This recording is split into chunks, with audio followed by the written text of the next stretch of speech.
పవన్ కళ్యాణ్ గారు కాలినడక మార్గాన తిరుమల వెళ్ళినప్పుడు దానికి సంబంధించి ఆయన పడిపోయారని YSR Congress party media troll చేస్తున్న సంగతి తెలుసు కదా. సో దీనికే సంబంధించి వైఎస్ఆర్ కాంగ్రెస్ పార్టీ సోషల్ మీడియాకి సంబంధించిన ఒక వెబ్సైట్లో ఒక ఆర్టికల్ రాయటం జరిగింది. సో ఆయన మార్షల్ ఆర్ట్స్ అవన్నీ ప్రాక్టీస్ చేస్తారు కదా, సినిమా వాళ్ళు కదా, ఫిట్నెస్గా ఉండాలి కదా అని. అయితే దీనికి సంబంధించి అనేక మంది అనేక రకాల కామెంట్లు పెట్టారు.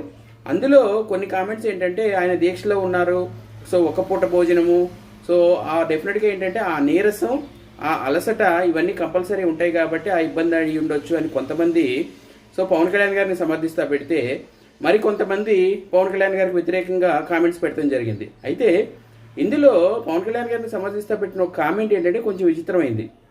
వాళ్ళు చెప్పేది ఏంటంటే, సో పవన్ కళ్యాణ్ గారి ఫిట్నెస్ గురించి మాట్లాడే ముందు జగన్మోహన్ రెడ్డి గారిని అంటే ఇంతకుముందు ఒకసారి కొబ్బరికాయ కొట్టమంటే వంగి కొట్టకుండా ఆ రాయిని పైకెత్తి పట్టుకోమన్నారంట, దాని మీద కొట్టారంట. మరి జగన్మోహన్